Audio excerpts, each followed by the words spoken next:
বিসমিল্লাহির রহমানির রহিম। আমাদের আজকের অনুষ্ঠান শুরু করছি কেরাত দিয়ে। পবিত্র কোরআন থেকে তেলাওয়াত করছেন ভাই আশরাফ মোহাম্মদী। আউযু বিল্লাহি মিনাশ শাইতানির রাজীম। বিসমিল্লাহির রহমানির রহিম।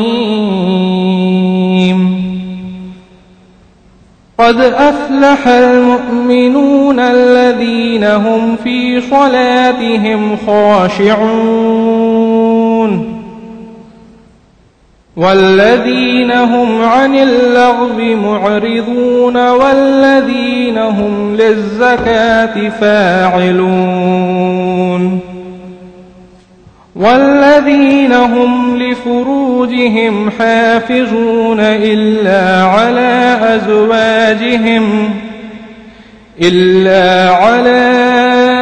أزواجهم أو ما ملكت أيمانهم فإنهم غير ملومين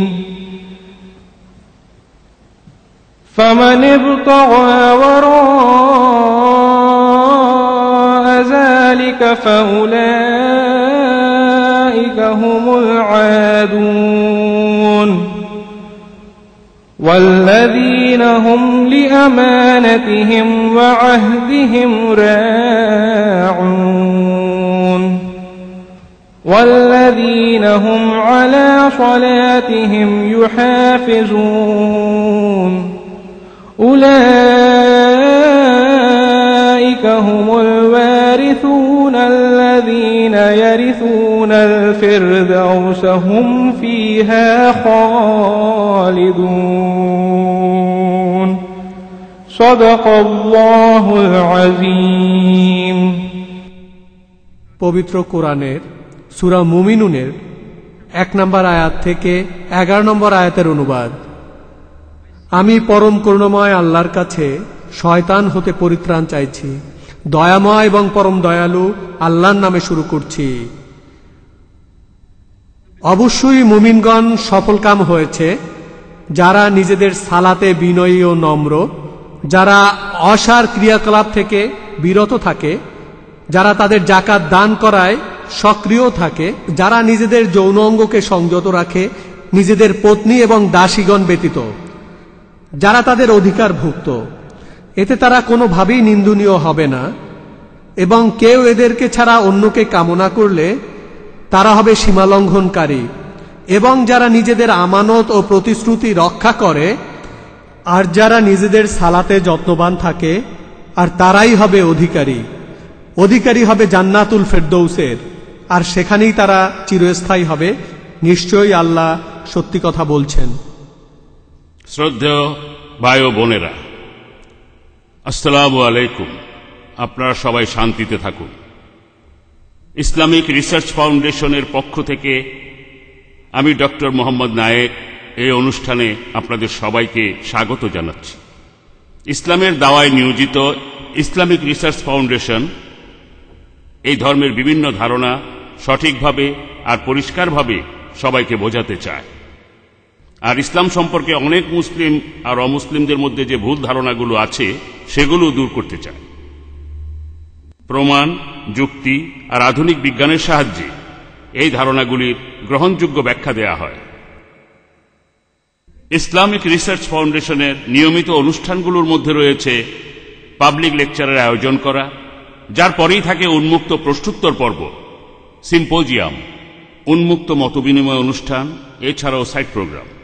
আল্লাহ সুবহানাহু ওয়া তাআলা যেন আমাদের এই প্রচেষ্টাকে কবুল করে নেন এবং তার এই দিনকে এগিয়ে নিয়ে যাওয়ার সুযোগ আর সামর্থ্য যেন আমাদের দেন।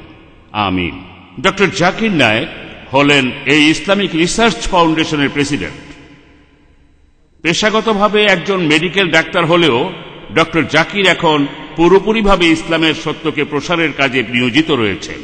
পাশাপাশি ইসলাম সম্পর্কে অনেক মুসলিম আর অমুসলিমের বিভিন্ন ভুল ধারণা দূর করেছেন তার বিভিন্ন পাবলিক লেকচার আর টিভি প্রোগ্রাম এসবের মাধ্যমে। ডক্টর জাকির বিশেষভাবে জনপ্রিয় অকাট্য যুক্তি দিয়ে বলা তার উত্তরগুলির জন্য যখন তার লেকচার শেষে দর্শক শ্রোতারা বিভিন্ন প্রশ্ন করেন। সালাহ ঈমান অথবা বিশ্বাসের পর ইসলাম ধর্মে সবচেয়ে গুরুত্বপূর্ণ স্তম্ভ। সালাহ মুসলিমদের ইবাদতের আরবি পরিভাষা, যেটাকে সাধারণত সবাই জানে উর্দু ভাষায় নামাজ নামে। আজকে ডক্টর জাকির আপনাদের বলবেন সালাহর ইসলামিক দৃষ্টিভঙ্গি ও ধারণা এবং এর উদ্দেশ্য। আজকের লেকচারের টপিক সালাহ, ন্যায়পরায়ণতার প্রোগ্রামিং। ভাই এবং বোনেরা, ডক্টর জাকির নায়েক। আলহামদুলিল্লাহ ওয়াসসালাতু ওয়াসসালাম আলা রাসূলিল্লাহ ওয়া আলা আলিহি ওয়া সাহবিহি আজমাইন। আম্মা বাদ, আউযু বিল্লাহি মিনাশ শাইতানির রাজীম। বিসমিল্লাহির রহমানির রহিম। উতলু মা উহিয়া ইলাইকা মিনাল কিতাবি ওয়া আকিমিস সালাতা ইন্না সালাতা তানহা আনিল ফাহশাই ওয়াল মুনকার। বিসমিল্লাহির রহমানির রহিম। রব্বি ইশরাহ লি সাদরি ওয়া ইয়াসসির লি আমরি ওয়াহলুল উকদাতাম মিন লিসানি ইয়াফকাহু কাওলি। শ্রদ্ধেয় গুরুজনেরা এবং আমার প্রিয় ভাই বোনেরা, আপনাদের স্বাগত জানাই ইসলামিক সম্ভাষণে। আসসালামু আলাইকুম ওয়া রাহমাতুল্লাহি ওয়া বারাকাতুহু। আল্লাহ তাআলার শান্তি, দয়া আর রহমত আপনাদের সবার উপরে বর্ষিত হোক। আজকের এই লেকচারের টপিক হল সালাহ, ন্যায়পরায়ণতার প্রোগ্রামিং। বেশিরভাগ মানুষ সালাহ শব্দটাকে বাংলা ভাষায় অনুবাদ করে যে প্রার্থনা। এই প্রার্থনার শব্দটা আরবি সালাহ শব্দটাকে পুরোপুরি প্রকাশ করতে পারে না। প্রার্থনা করা মানে হচ্ছে অনুরোধ করা, বিনীতভাবে কিছু চাওয়া। যেমন আদালতে গেলে আপনি সেখানে প্রার্থনা করবেন। প্রার্থনা করা মানে মিনতি করা, সাহায্যের আবেদন করা। দোয়া করা সেটাই হলো আবেদন বা প্রার্থনা। তবে সালাহ মানে শুধু প্রার্থনা করা নয়, প্রার্থনার চাইতেও অনেক বেশি কিছু। কারণ সালাহ এ আমরা আল্লাহ তাআলার কাছে সাহায্য চাওয়ার পাশাপাশি আরো যেটা করি, আমরা তার প্রশংসা করি, আমরা তার কাছে থেকে নির্দেশনা পাই।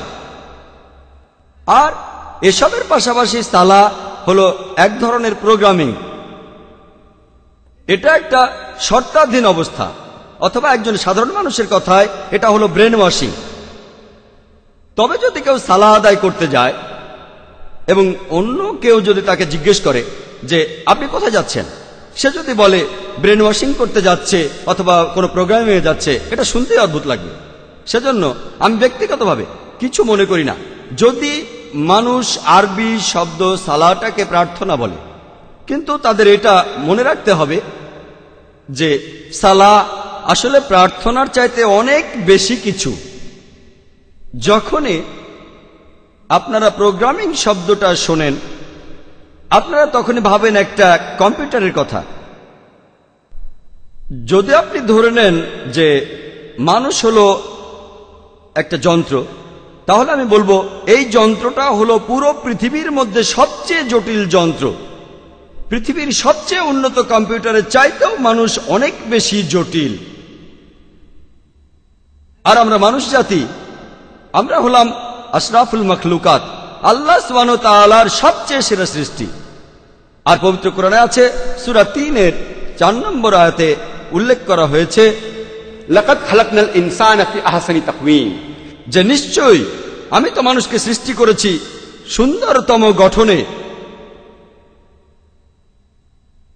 মনোবিজ্ঞানীরা তারা আমাদের বলেন যে আমাদের মন সরাসরিভাবে আমাদের নিয়ন্ত্রণে নেই, শরীর সরাসরিভাবে আমাদের নিয়ন্ত্রণে। যদি আমার হাতটা উঠাতে চাই তাহলে আমি উঠাতে পারবো, আর যদি হাতটা নামাতে চাই তাহলে নামাতেও পারবো। যদি আমি একটা পা সামনে এগোতে চাই সেটাও পারবো। আমার শরীর সরাসরিভাবে আমার নিয়ন্ত্রণে আছে, কিন্তু আমাদের মন সরাসরিভাবে আমাদের নিয়ন্ত্রণে থাকে না। সেজন্য আমাদের বেশিরভাগ মানুষ, আপনারা হয়তো দেখে থাকবেন, আমরা যখন সালাহ আদায় করি আমাদের মন তখন শুধু ঘুরে বেড়ায়। যেমন ধরুন একজন ছাত্র তার কোনো একটা পরীক্ষা দেওয়ার পর যদি সে সালাহ আদায় করে, সে সেই সময়ে তার পরীক্ষার খাতার কথাই চিন্তা করতে থাকে। সে তখন ভাবতে থাকে, আমি 2 নম্বর প্রশ্নে যে উত্তরটা দিয়েছি সেটা না লিখে আমার এটা লেখা উচিত ছিল। যদি কোনো ব্যবসায়ী সালাহ আদায় করে, সে চিন্তা করতে থাকে যে আজকে আমি কতখানি লাভ করলাম, কতগুলো জিনিস আমি বিক্রি করলাম। যদি একজন গৃহিণী সালাহ আদায় করে, সে তখন হয়তো ভাবতে পারে যে আমার স্বামীর জন্য আজকে আমি কি রান্না করব, বিরিয়ানি রান্না করব নাকি পোলাও। এটা খুবই স্বাভাবিক যে সালাতের সময় আমাদের মন শুধু এখানে ওখানে ঘুরে বেড়ায়। আমাদের মন ঘুরে বেড়ায় কেন? এর কারণ হলো আমাদের মানুষের মন আসলে খালি, আর এই মন খালি থাকতে পারে না, সেজন্য মন ঘুরে বেড়ায়। বেশিরভাগ মুসলিম সালাহ আদায়ের সময় যেগুলো আমরা বলি সেগুলো জানেন। সূরা ফাতিহা, পবিত্র কোরআনের আরো কিছু আয়াত, পবিত্র কোরআনের কয়েকটা ছোট ছোট সূরা, এগুলো আমরা সালাতের সময় বলি। মুসলিমরা আমরা এগুলো এত যান্ত্রিকভাবে পড়ি যে আপনি যদি কোনো মুসলিমকে ঘুম থেকে ডেকে তোলেন আর তাকে সূরা ফাতিহা বলতে বলেন, সে এই কাজটা 100 মাইল স্পিডে করতে পারবে। আলহামদুলিল্লাহ রাব্বিল আলামিন আর-রাহমানির মালিক একেবারে যান্ত্রিক। যেহেতু এটা যান্ত্রিক, আমাদের মনের খুব সামান্য একটা অংশ এখানে ব্যস্ত থাকে। এই যান্ত্রিক অংশগুলো বলার সময় আমরা সেগুলো ভালোভাবে জানি, যেমন সূরা ফাতিহা আর কোরআনের অন্যান্য আয়াত। বেশিরভাগ মুসলিম আমরা বেশিরভাগই অনারব, আমরা আরবি ভাষায় কথাবার্তা বুঝতে পারি না। আর যেহেতু আমরা সালাতের সময় যেটা পড়ছি সেটা বুঝতে পারছি না, তখনই এই সম্ভাবনাটা দেখা দেয় যে আমাদের মন চিন্তা করবে। সেজন্য মন যাতে এইসব চিন্তা না করতে পারে, আমরা সালাতের সময় আরবিটা পড়ব, আর একই সাথে আমরা এই আরবি আয়াতগুলোর অর্থ বুঝতে চেষ্টা করব। যদি ইংরেজি জানেন, ইংরেজি অনুবাদটা মনে করেন। যদি আপনি উর্দু জানেন, উর্দু অনুবাদটা মনে করেন। যদি আপনি হিন্দি জানেন, হিন্দি অনুবাদটা মনে করেন। যদি মারাঠি ভাষা জানেন সেটা মনে করেন। যদি গুজরাটি ভাষা জানেন সেটা মনে করেন। আপনি সেই ভাষার অনুবাদটা মনে রাখেন যে ভাষাটা আপনি সবচেয়ে ভালো জানেন। যেমন ধরুন, আমরা যখন সূরা ফাতিহা পড়ি, বিসমিল্লাহির রহমানির রহিম, দয়াময় ও পরম দয়ালু আল্লাহর নামে শুরু করছি। আলহামদুলিল্লাহি রাব্বিল আলামিন, সকল প্রশংসা জগৎসমূহের মালিক আল্লাহর। আর রহমান রহিম, যিনি দয়াময় এবং পরম দয়ালু। মালিক ইয়াউমিদ্দিন, তিনি কর্মফল দিবসের মালিক। ইয়াকা নাবুদু ওয়া ইয়াকা নাস্তাইন, আমরা শুধু তোমার ইবাদত করি, শুধু তোমার সাহায্য চাই। ইহদিনাস সিরাতাল মুস্তাকিম, আমাদের সরল পথ দেখাও। ইহদিনাস সিরাতাল মুস্তাকিম সিরাতাল লাযিনা আনআমতা আলাইহিম গায়রিল মাগদুবি আলাইহিম ওয়ালাদ-দাল্লিন, তাদের পথ যাদেরকে তুমি অনুগ্রহ দান করেছো, এবং তাদের পথ নয় যারা ক্রোধ নিপতিত, আর তাদের নয় যারা পথভ্রষ্ট। যখন এই সূরা ফাতিহা আপনি পড়বেন অথবা আরবিতে অন্য আয়াত পড়বেন, একই সাথে অর্থটাও মনে করুন, আর আপনার মন তখন ঘুরে বেড়াবে না। কারণ এতে করে আপনি সালাতের সময় যে আরবি পড়ছেন সেটার অর্থ মনে রাখতেই মন ব্যস্ত থাকছে। কিন্তু কয়েকদিন পরে বা কয়েক মাস পরে এটাও একেবারে যান্ত্রিক হয়ে যাবে। আমাদের মন খুব শক্তিশালী। আপনি আরবিটা পড়বেন আর অর্থটা মনে করবেন, কারণ আমাদের মন খুবই শক্তিশালী। এখানেও সম্ভাবনা থাকে যে মন অন্য চিন্তা করবে, কিন্তু সম্ভাবনাটা কম, কারণ মনের খুব ছোট্ট একটা অংশ আরবি পড়ায় ব্যস্ত থাকবে। আর আপনার মনের যে বাকি অংশটা তখন অর্থ মনে করবে। অন্য চিন্তা করার সম্ভাবনা কম, তারপরও মন চিন্তা করতে পারে। মনের এই চিন্তা দূর করার জন্য আপনি আরবিতে আয়াতগুলো পড়বেন আর সেগুলোর অর্থ মনে করবেন। এছাড়াও আপনি মনোযোগ দেবেন যে আয়াতগুলো পড়ছেন আর তার অর্থ মনে করছেন। একজন মানুষ দুটো জিনিসের উপরে 100% মনোযোগ দিতে পারে না। দুটো জিনিসের উপর 50% মনোযোগ দেওয়া যায় বা 80% 20%, কিন্তু 100% দুটো আলাদা জিনিসের উপরে কেউ মনোযোগ দিতে পারে না। তাহলে যত বেশি মনোযোগ দেবেন আপনার মন ততখানি কম ঘোরাঘুরি করবে। মনের এই ঘোরাঘুরি বন্ধ করতে আমরা আরবি আয়াতগুলো পড়ব, আয়াতের অর্থ বুঝব আর সেই অর্থের উপর মনোযোগ দেব। তাহলে ইনশাআল্লাহ আমাদের মন ঘোরাঘুরি করবে না। আমার লেকচারের শুরুতে পবিত্র কোরআনের একটি আয়াত বলেছিলাম। সূরা আনকাবুতের 45 নম্বর আয়াতে উল্লেখ করা হয়েছে, বলা হয়েছে, উতলু মা উহিয়া ইলাইকা মিনাল কিতাবি ওয়া আকিমিস সালাতা ইন্নাস সালাতা তানহা আনিল ফাহশাই ওয়াল মুনকার। এর অর্থ, আবৃত্তি করো সেই কিতাব হতে যেটা তোমার প্রতি প্রত্যাদেশ করা হয় এবং নিয়মিত সালাত কায়েম করো, কারণ অবশ্যই সালাত তোমাদের অশ্লীল ও মন্দ কাজ হতে বিরত রাখে। পবিত্র কোরআন বলছে যে সালা আপনাকে অশ্লীল ও মন্দ কাজ থেকে বিরত রাখে। আমি আগেও বলেছি, সালা হলো এক ধরনের প্রোগ্রামিং। এই প্রোগ্রামিংটা হলো ন্যায়নিষ্ঠার জন্য। আর আমরা মুসলিমরা দিনে 5 বার সালাতের মাধ্যমে প্রোগ্রামড হই। আমরা আল্লাহর কাছে এ সময় নির্দেশনা চাই, ইহদিনা সিরাতাল মুস্তাকিম, আমাদের সরল পথ দেখাও। আর আল্লাহ সুবহানাহু ওয়া তাআলা এর উত্তর দেন। তিনি আমাদের ন্যায়পরায়ণতার পথে প্রোগ্রাম করেন। যেমন ধরুন, কোন ইমাম সূরা ফাতিহার পরে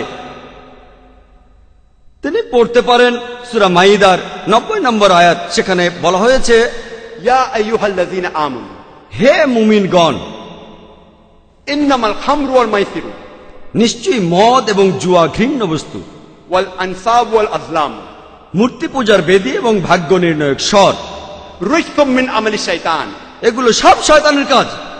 ফাসতানিবু লাকুম তুফলিহুন, তোমরা এগুলো বর্জন করো যাতে সফল কাম হতে পারো। এখানে সালাতে আমাদের প্রোগ্রামিং করা হচ্ছে যে আমাদের বাদ দিতে হবে মদ পান করা, জুয়া খেলা, বিভিন্ন মূর্তির পূজা, ভাগ্য গণনা করা, কারণ এগুলো সব শয়তানের কাজ। ইমাম সূরা ফাতিহার পরে পড়তে পারেন সূরা মাইদার 3 নম্বর আয়াত। সেখানে উল্লেখ করা হয়েছে, হুররিমাত আলাইকুমুল মাইতুতু ওয়াদ-দামু ওয়া লাহমুল খিনজির ওয়া মা উহিল্লা লিগাইরিল্লাহ বিহি, তোমাদের জন্য যেসব হারাম করা হয়েছে মৃত পশু, রক্ত, শূকরের মাংস খাওয়া এবং যে পশু জবাই করার সময় আল্লাহ ছাড়া অন্য কারো নাম নেওয়া হয়েছে। এখানে সালাতের মধ্যে আমাদের প্রোগ্রামিং হচ্ছে আমাদের এই খাবারগুলো খাওয়া উচিত না। এই হারাম খাবারগুলো হলো মৃত জন্তু, রক্ত, শূকরের মাংস খাওয়া এবং যে পশু জবাই করার সময় আল্লাহ ছাড়া অন্য কারো নাম নেওয়া হয়েছে। আমাদের প্রোগ্রামিং হচ্ছে ন্যায়পরায়ণতার পথে। ইমাম সূরা ফাতিহার পরে তিনি পড়তে পারেন সূরা ইসরার 23 নম্বর ও 24 নম্বর আয়াত। সেখানে বলা হয়েছে যে আল্লাহ সুবহানাহু ওয়া তাআলা তোমাদের নির্দেশ দিয়েছেন তোমরা শুধু তার ইবাদত করো এবং পিতামাতার সহিত সদ্ব্যবহার করো।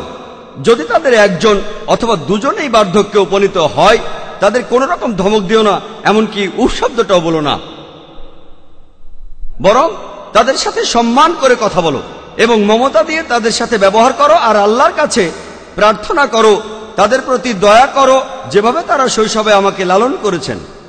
আমরা প্রোগ্রামিং হচ্ছি যে বাবা মায়ের সাথে ভালো ব্যবহার করতে হবে। আর যদি তাদের কেউ একজন অথবা দুজনেই বৃদ্ধ হয়ে যায় তবুও আপনি তাদেরকে উফ শব্দটা বলতে পারবেন না। সালাতের মধ্যে আমাদের প্রোগ্রামিং হচ্ছে। কম্পিউটারে সাধারণত প্রোগ্রাম করার দরকার হয় মাত্র একবার, কিন্তু যেহেতু মানুষের মনের একটা নিজস্ব ইচ্ছা রয়েছে যেটা কম্পিউটারের নেই, আমাদের মানুষের প্রোগ্রাম হওয়ার প্রয়োজন প্রত্যেক দিন। কারণ আমরা আমাদের চারপাশে প্রত্যেক দিন অনেক খারাপ কাজ দেখি। মেয়েদের উত্ত্যক্ত করা, ঘুষ দেয়া, প্রতারণা, চুরি করা, মদ পান করা, মাদকাসক্তি, উৎপীড়ন করা। সম্ভাবনা খুব বেশি থাকে যে আমাদের প্রোগ্রামিংটা নষ্ট হয়ে যেতে পারে। এজন্য প্রত্যেক দিন সালাতের মাধ্যমে আমাদের প্রোগ্রামিং করা হচ্ছে যাতে করে আমরা সিরাতাল মুস্তাকিমে থাকতে পারি, সরল পথে থাকতে পারি। কিছু মানুষ বলতে পারে যে কেন দিনে একবার সালাত কায়েম করেন না, কেন এই কাজটা দিনে 5 বার করেন? শরীর সুস্থ রাখার জন্য আমাদের দিনে কমপক্ষে 3 বার খাওয়ার দরকার হয়। যদি দিনে একবার খান তাহলে আপনার শরীর খুব একটা স্বাস্থ্যবান হবে না। একইভাবে শরীরের আত্মার জন্য আমাদের দরকার কমপক্ষে দিনে 5 বার প্রোগ্রামিং করা, দিনে 5 বার সালাত আদায়। একবার আদায় করা যথেষ্ট নয়। আর এই কারণেই মুসলিমরা দিনে 5 বার সালা আদায় করি। ইহুদিরা তারা তাদের প্রার্থনা করে প্রত্যেক দিন 3 বার। এই কথাটার উল্লেখ আছে ওল্ড টেস্টামেন্টে বুক অব ড্যানিয়েলস 6 নম্বর অধ্যায় 10 অনুচ্ছেদ। মুসলিমরা আমরা প্রত্যেক দিন কমপক্ষে 5 বার সালা আদায় করি, প্রত্যেক দিন। আমাদের এই নির্দেশ দিয়েছেন আল্লাহ সুবহানাহু ওয়া তাআলা, আর এই আদেশ প্রযোজ্য সব মুসলিমদের জন্য। পবিত্র কোরআনে বলা হয়েছে, সূরা হুদের 114 নম্বর আয়াতে উল্লেখ করা হয়েছে, সূরা ইসরার 78 নম্বর আয়াতে উল্লেখ করা হয়েছে, সূরা তাহার 130 নম্বর আয়াতে উল্লেখ করা হয়েছে, এবং সূরা রুমের 17 নম্বর আয়াত ও 18 নম্বর আয়াতে উল্লেখ করা হয়েছে। আর পবিত্র কোরআনের এই আয়াতগুলোতে আল্লাহ মানুষকে নির্দেশ দিয়েছেন দিনে 5 বার সালা আদায় করার জন্য। যে 5 ওয়াক্ত সালা আমরা মুসলিমরা আদায় করব সেগুলো হলো ফজরের সালা, যেখানে আমরা আমাদের সালা আদায় করি ভোরবেলা থেকে শুরু করে সূর্য ওঠার আগে পর্যন্ত। দ্বিতীয়টা হলো জোহরের সালা, যে সময় সূর্য সবচেয়ে উপরে থাকে সেই সময় থেকে শুরু করে সূর্য যখন হেলে পড়ে, অর্থাৎ দুপুর থেকে বিকেল পর্যন্ত সময়। তৃতীয়টা আসরের সালা, জোহরের ওয়াক্ত শেষ হওয়ার পর থেকে সূর্যাস্তের ঠিক আগ মুহূর্ত পর্যন্ত। চতুর্থ হলো মাগরিবের সালা, সূর্যাস্তের সময় থেকে শুরু করে আকাশে লালিমা থাকা পর্যন্ত। আর এশার সালা আকাশে লালিমার পর থেকে মধ্যরাত পর্যন্ত যে কোনো সময় আদায় করা যায়। মুসলিমরা সালা আদায় করবে প্রত্যেকদিন কমপক্ষে 5 বার। মসজিদে ঢোকার সময় মুসলিমরা আমাদের জুতো খুলে ফেলি। আর এই একই নির্দেশ আল্লাহ সুবহানাহু ওয়া তাআলা দিয়েছিলেন মুসা আলাইহিস সালামকে, ইহুদীদের নবী মোজেসকে।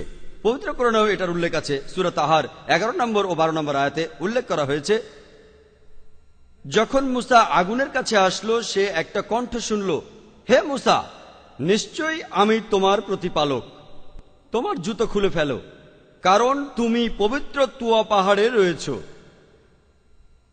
আর এই নির্দেশটা দিয়েছিলেন আল্লাহ সুবহানাহু ওয়া তাআলা মুসা আলাইহিস সালামকে। এই একই ধরনের কথা রয়েছে পবিত্র বাইবেলে, ওল্ড টেস্টামেন্টে রয়েছে। আর বুক অব এক্সোডাসের 3 নম্বর অধ্যায়ের 5 অনুচ্ছেদে বলা হয়েছে, তিনি মহান ঈশ্বর মুসার উদ্দেশ্যে বলছেন, তুমি আর কাছাকাছি এসো না, তোমার পা থেকে জুতো খুলে ফেলো তুমি, কারণ তুমি এখন পবিত্র স্থানে রয়েছ।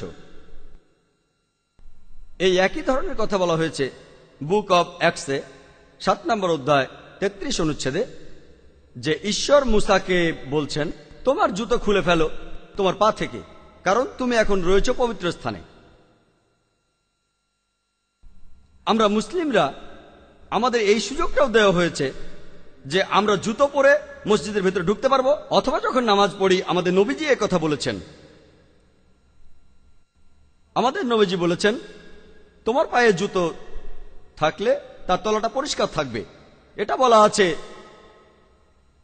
আবু দাউদে 1 নম্বর খণ্ড বুক অব সালাহ এ, কিতাবুস সালাহ 240 অধ্যায় হাদিস নম্বর 652। নবীজি বলেছেন, ইহুদিদের থেকে আমরা আলাদা, কারণ প্রার্থনা করতে গিয়ে তারা সবসময় জুতো বা স্যান্ডেল খুলে নেয়। এছাড়াও আবু দাউদে উল্লেখ করা হয়েছে 1 নম্বর খণ্ড কিতাবুস সালাহ 240 অধ্যায় 653 নম্বর হাদিস, যে আমর বিন শোয়েব তার বাবার কথা বলছেন যে তার দাদা বলেছিলেন, আমি নবীজিকে দুভাবে সালাহ আদায় করতে দেখেছি, খালি পায়ে আর স্যান্ডেল পরে। আমরা মুসলিমরা যে কারণে আমাদের জুতো খুলে ফেলি, মসজিদে ঢুকে নামাজ পড়ার আগে অথবা আমাদের জুতোর তলা পরিষ্কার করি, এর কারণটা হলো আমরা স্বাস্থ্য সচেতন। আমরা আমাদের ইবাদতের জায়গাটা পরিষ্কার রাখতে চাই। আমরা সালাহ আদায়ের আগে ইবাদতের জন্য সবাইকে আহ্বান করি, আর পৃথিবীর বিভিন্ন ধর্মে মানুষকে উপাসনায় আহ্বান করার জন্য বিভিন্ন উপায়ে ডাকা হয়ে থাকে। যেমন ধরুন, ইহুদিরা তারা ট্রাম্পেট বাজায়। এই কথাটার উল্লেখ আছে বাইবেলে, বুক অব নাম্বারস 10 নম্বর অধ্যায়ের 1 থেকে 3 অনুচ্ছেদে, যে ঈশ্বর মুসাকে ডাকলেন আর তাকে বললেন, রূপা দিয়ে 2টো ট্রাম্পেট বানাও আর এগুলো দিয়ে মানুষকে উপাসনায় আহ্বান করো। খ্রিস্টানরা ব্যবহার করে চার্চের ঘণ্টা, কিছু উপজাতি ড্রাম ব্যবহার করে। আমরা ইসলামে ব্যবহার করি মানুষের কণ্ঠ। আর ইবাদতের এই আহ্বান, এটাকে বলা হয় আজান। যে ব্যক্তি এই আজান দেন তাকে বলে মুয়াজ্জিন।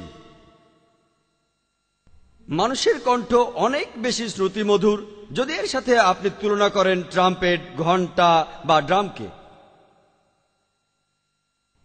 আর আজান মানুষের উপরে অনেক বেশি প্রভাব ফেলতে পারে।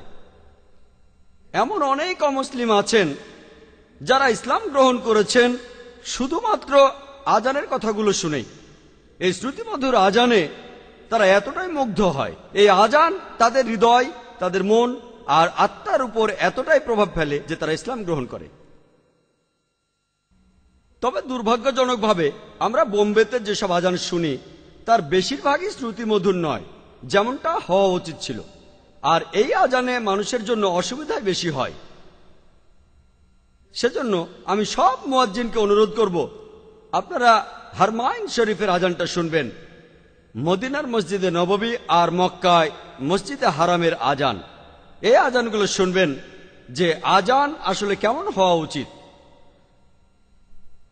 আজান শ্রুতিমধুর আর মনে শান্তি দেয়, পাশাপাশি আজান একটা বার্তাও বহন করে। তবে দুর্ভাগ্যজনকভাবে বেশিরভাগ অমুসলিমই তারা জানে না যে আজান আসলে কি বার্তা বহন করে আনে। গত ডিসেম্বরে আমি কেরালায় ছিলাম, গিয়েছিলাম একটা কনফারেন্সে যারা আয়োজন করেছিল কিছু মুসলিম, আর সেখানে একজন অমুসলিম মিনিস্টারকে আমন্ত্রণ করা হয়েছিল। তিনি তখন স্টেজের উপরে বক্তৃতা দিচ্ছিলেন, আর তিনি সেখানে মুসলিম এবং ইসলাম সম্পর্কে কিছু ভালো কথাও বলেছিলেন। তিনি বলেছিলেন যে ইন্ডিয়ানরা আমরা মুসলিমদের নিয়ে খুবই গর্বিত, মোগল শাসক তাদের জন্য আমরা গর্বিত। তারা খুব সুন্দর সুন্দর প্রাসাদ বানিয়েছিল, সুন্দর অনেক জিনিস বানিয়েছিল, আর সেজন্যই মুসলিমরা আমরা প্রত্যেক দিন 5 বার সম্রাট আকবরকে প্রশংসা করি। এটা শুনে হয়তো কৌতুক মনে হবে, তবে অনেক অমুসলিমই এমনটা মনে করেন, বিশেষ করে ইন্ডিয়ায়, যে আমরা আজান আর সালাতের সময় মোগল সম্রাট আকবরের প্রশংসা করি। কিছু অমুসলিম আছেন যারা পশ্চিমাদের সিনেমা মুগ্ধ হয়ে দেখেন। সেখানে প্রায় দেখা যায় একজন, সে আরবদের পোশাক পরে আছে, সে হলো ভিলেন, সে সন্ত্রাসী, আর সে তার তরবারি বের করার সময় বলে আল্লাহু আকবার। অমুসলিমরা ভাবে আল্লাহু আকবার বলে চিৎকার করে মুসলিমরা যুদ্ধের সময় অমুসলিমদের হত্যা করে। প্রত্যেক মুসলমানেরই উচিত অমুসলিমদের মন থেকে এই ভুল ধারণাটা দূর করে দেয়া। আর আমরা তাদের বলবো আজানের বার্তাটা আসলে কি। তাদেরকে আমরা আজানের অনুবাদটা বলবো যে যখন আমরা আজান দেই তখন আমরা বলি আল্লাহু আকবার, আল্লাহু আকবার, আল্লাহু আকবার, আল্লাহু আকবার। এটার অর্থ এই নয় যে আমরা সম্রাট আকবরের প্রশংসা করছি, অথবা এটা যুদ্ধের চিৎকার নয়। এটার অর্থ আল্লাহ সুবহানাহু ওয়া তাআলা সর্বশক্তিমান, মহান সৃষ্টিকর্তা সর্বশক্তিমান। আল্লাহ সর্বশক্তিমান, আল্লাহ সর্বশক্তিমান। আশহাদু আল্লা ইলাহা ইল্লাল্লাহ, আমি সাক্ষ্য দিচ্ছি যে আল্লাহ ছাড়া ইবাদত বা উপাসনা করার মতো যোগ্য আর কেউ নেই। আমি সাক্ষ্য দিচ্ছি যে আল্লাহ ছাড়া কোনো উপাস্য নেই। আশহাদু আন্না মুহাম্মাদুর রাসূলুল্লাহ, আশহাদু আন্না মুহাম্মাদুর রাসূলুল্লাহ, আমি সাক্ষ্য দিচ্ছি যে মুহাম্মদ সাল্লাল্লাহু আলাইহি সাল্লাম তিনি আল্লাহ সুবহানাহু ওয়া তাআলার প্রেরিত নবী। আমি সাক্ষ্য দিচ্ছি যে মুহাম্মদ সাল্লাল্লাহু আলাইহি সাল্লাম তিনি আল্লাহ সুবহানাহু ওয়া তাআলার প্রেরিত নবী। হাইয়া আলাস সালাহ, হাইয়া আলাস সালাহ, সালার জন্য এসো, সালার জন্য এসো, নামাজের জন্য এসো, নামাজের জন্য এসো। হাইয়া আলাল ফালাহ, হাইয়া আলাল ফালাহ, সাফল্যের জন্য এসো, সাফল্যের জন্য এসো। আল্লাহু আকবার, আল্লাহু আকবার, আল্লাহ সর্বশক্তিমান, আল্লাহ সর্বশক্তিমান, লা ইলাহা ইল্লাল্লাহ, আল্লাহ ব্যতীত কোনো উপাস্য নেই। আমাদের এই আজানের অর্থটা ব্যাখ্যা করতে হবে অমুসলিমদের কাছে।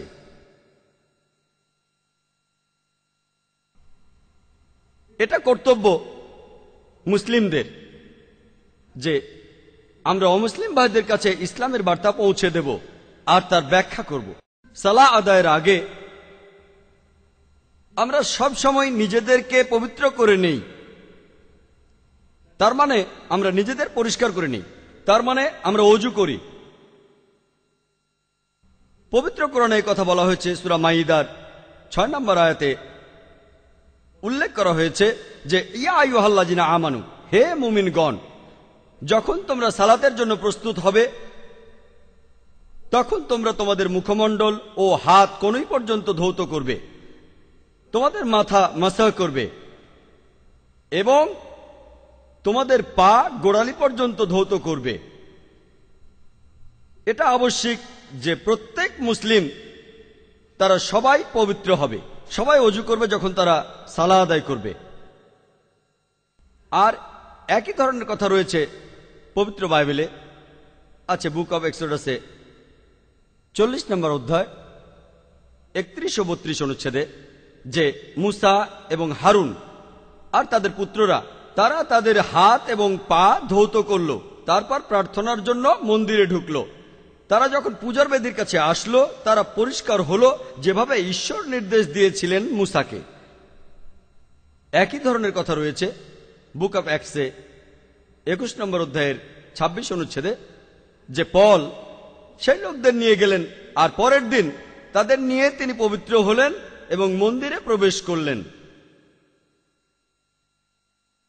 আমরা মুসলিমরা আমরা সালাহ আদায়ের আগে নিজেদের পবিত্র করি, নিজেদের পরিষ্কার করি, আমরা ওযু করি যাতে আমরা পরিষ্কার থাকি, আমরা স্বাস্থ্য সচেতন।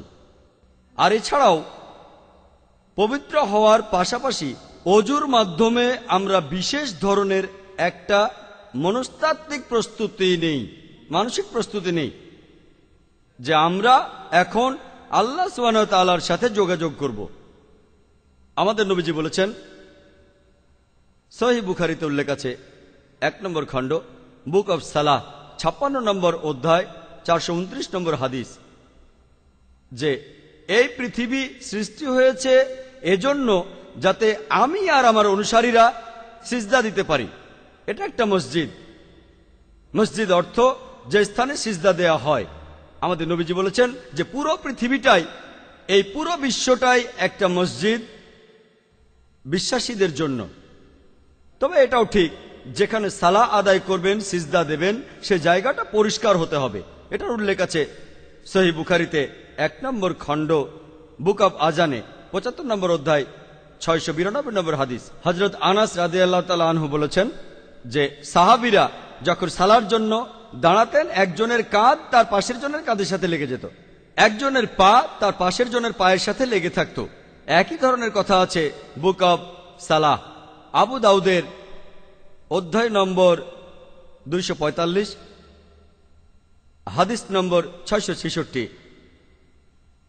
আমাদের নবীজি সালাহ শুরু করার আগে তিনি বলেছেন, সারিগুলো সমান করো, কাঁধে কাঁধ দিয়ে দাঁড়াও, ফাঁকা জায়গা বন্ধ করো, আর সেখানে শয়তানের ঢোকার মতো কোনো পথ রেখো না। নবীজি সেই শয়তানের কথা বলেননি যেমনটা আপনারা ওনিডা টিভির অ্যাডে দেখেছেন। কমিকের বই তো আছে 2টো শিং আর একটা লেজ। নবীজি এখানে যে শয়তানের কথা বলেছেন সেটা জাতিগত বিদ্বেষ। বর্ণবাদ, গায়ের রং, সম্পদের, এটা ব্যাপার না যে সে কালো না সাদা, ধনী না গরিব, রাজা না ফকির। আপনি যে পরিবারে জন্ম নেন না কেন, যখন সালার জন্য দাঁড়াবেন আপনারা কাঁধে কাঁধ দিয়ে দাঁড়াবেন। সালা আদায়ের যে নিয়ম, যেভাবে নামাজ পড়তে হবে, সেটা পবিত্র কোরআনে সংক্ষেপে বর্ণনা করা হয়েছে। পবিত্র কোরআনে সূরা আল বাকারার 144 নম্বর আয়াতে একথা উল্লেখ করা হয়েছে যে তোমরা মুখ ফেরাও মসজিদুল হারামের দিকে, তোমরা যেখানে থাকো না কেন সেই দিকে তোমাদের মুখ ফেরাও। সালাহ আদায়ের সময় এটা আবশ্যিক যে আমরা কিবলার দিকে মুখ করে দাঁড়াবো, মসজিদুল হারামের দিকে মুখ করে, কাবা শরীফের দিকে। আর ইন্ডিয়ায় মুসলিমরা আমরা যেদিকে মুখ করে দাঁড়াই সেটা পশ্চিম দিক।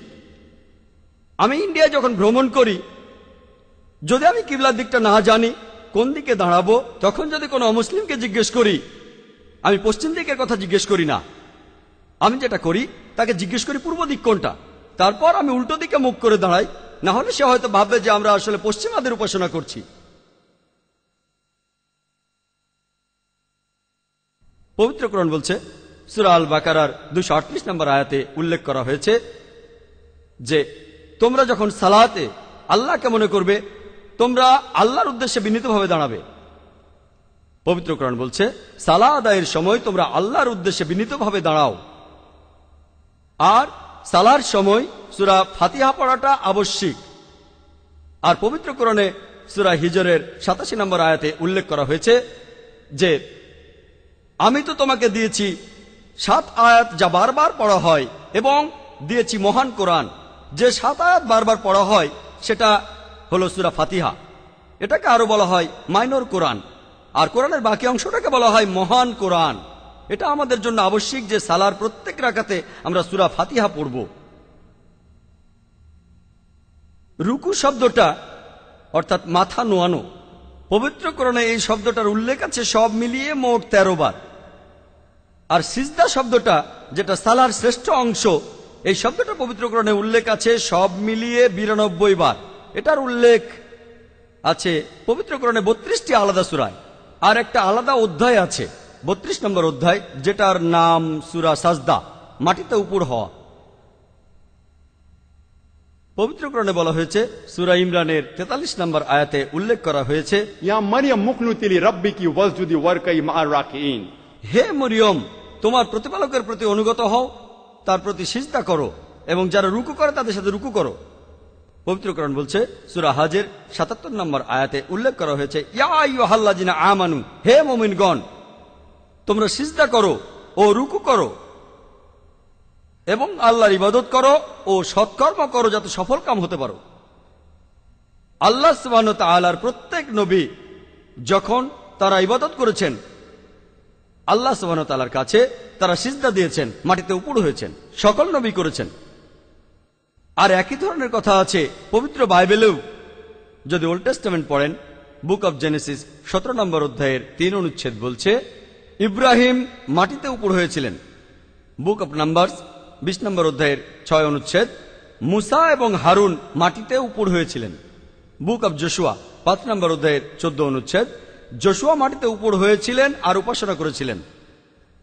পবিত্র বাইবেলে বলা হয়েছে, গসপেল অব ম্যাথিউ 26 অধ্যায়ের 39 নম্বর অনুচ্ছেদ, সেখানে বলা হয়েছে যে যীশু খ্রিস্ট যখন গেতসেমানির বাগানে গেলেন, তিনি কয়েক পা সামনে এগোলেন, মাটিতে উপুড় হয়ে পড়লেন আর প্রার্থনা করলেন।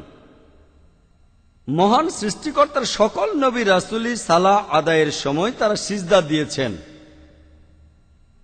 আর একজন সার্কাসের লোকও মুসলিমদের মতো করে এটা করতে পারে না। যেভাবে বাইবেল বলছে তোমরা মাটিতে উপুড় হয়ে ঈশ্বরের প্রার্থনা করো, আমরা সেভাবেই করি।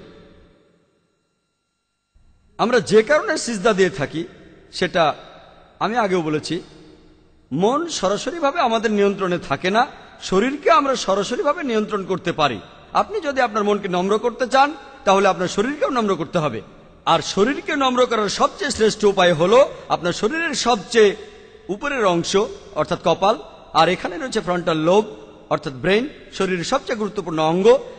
সেটা একেবারে মাটিতে ঠেকিয়ে দিয়ে আমরা বলি সমস্ত প্রশংসা আল্লাহর, তিনি সুমহান। সমস্ত প্রশংসা আল্লাহ, তিনি সুমহান। আপনি যখন সালাহ আদায় করবেন তখন বিভিন্ন খুঁটিনাটি বিষয়, কিভাবে দাঁড়াতে হবে, বসতে হবে, হাত বাঁধতে হবে, কত রাকাত নামাজ পড়তে হবে। পবিত্র কোরআন বলছে আতিউল্লাহ ওয়া আতিউর রাসূল, আল্লাহ এবং তার রাসূলকে মান্য করো। আমরা এখানে নবীজির দৃষ্টান্ত দেখব। কোরআন বলছে আতিউল্লাহ ওয়া আতিউর রাসূল, বিভিন্ন জায়গায় আছে। সূরা ইমরানের 32 নম্বর আয়াতে উল্লেখ আছে, সূরা ইমরানের 132 নম্বর আয়াতে উল্লেখ আছে, সূরা নিসার 59 নম্বর আয়াতে উল্লেখ করা হয়েছে, সূরা মাইদার 92 নম্বর আয়াতে উল্লেখ করা হয়েছে, সূরা আনফালের 1 নম্বর আয়াতে উল্লেখ করা আছে, সূরা আনফালের 20 নম্বর আয়াতে উল্লেখ করা হয়েছে, সূরা আনফালের 46 নম্বর আয়াতে উল্লেখ করা হয়েছে, সূরা নূরের 54 নম্বর আয়াতে উল্লেখ করা হয়েছে, সূরা নূরের 56 নম্বর আয়াতে উল্লেখ আছে, সূরা মুহাম্মাদের 33 নম্বর আয়াতে উল্লেখ আছে, সূরা মুজাদিলার 13 নম্বর আয়াতে উল্লেখ করা হয়েছে, বিভিন্ন জায়গায় আছে। সূরা তাগাবুনের 12 নম্বর আয়াতে উল্লেখ করা হয়েছে। পবিত্র কোরআন বলছে আতিউল্লাহ ওয়া আতিউর রাসূল, আল্লাহ এবং তার রাসূলকে মান্য করো। খুঁটিনাটি বিষয়ে নবীজির দৃষ্টান্ত দেখুন। আর সহিহ বুখারীতে উল্লেখ করা হয়েছে 1 নম্বর খণ্ডে, বুক অব আজানের 18 নম্বর অধ্যায়ের 604 নম্বর হাদিসে। এছাড়াও উল্লেখ আছে সহিহ বুখারী 9 নম্বর খণ্ডের 352 নম্বর হাদিসে।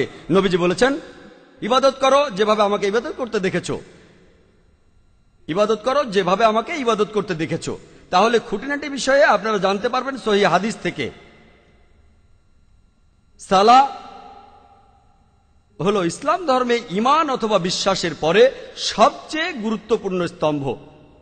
পবিত্র কোরআন বলছে সূরা জারিয়াতের 56 নম্বর আয়াতে উল্লেখ করা হয়েছে ওমা খালাকতুল জিন্না ওয়াল ইনসা ইল্লা লিয়াবুদুন, যে আমি সৃষ্টি করেছি জিন এবং মানুষকে এজন্য যে তারা আমার ইবাদত করবে। আরবিতে ইবাদত শব্দটা এসেছে আরবি শব্দ আব্দ থেকে, যার অর্থ একজন দাস, একজন ভৃত্য। আর প্রত্যেক ভৃত্যেরই উচিত হবে তার প্রভুর অনুগত হওয়া। পৃথিবীর প্রত্যেক মানুষই আল্লাহ সুবহানাহু ওয়া তাআলার ভৃত্য, মহান স্রষ্টার দাস। আর এই পৃথিবীর সব মানুষেরই উচিত আল্লাহ সুবহানাহু ওয়া তাআলার অনুগত হওয়া। আর যখনই আপনি আল্লাহ সুবহানাহু ওয়া তাআলার নির্দেশ মেনে চলছেন, আপনি তখন ইবাদত করছেন, আল্লাহর উপাসনা করছেন। যদি যে কাজগুলো নিষেধ করেছেন আল্লাহ সুবহানাহু ওয়া তাআলা, সে কাজগুলো করা থেকে বিরত থাকেন, আপনি তাহলে ইবাদত করছেন। وَمِنْ آيَاتِهِ اللَّيْلُ وَالنَّهَارُ وَالشَّمْسُ وَالْقَمَرُ لَا تَسْجُدُوا لِلشَّمْسِ وَلَا لِلْقَمَرِ وَاسْجُدُوا لِلَّهِ الَّذِي خَلَقَهُنَّ إِن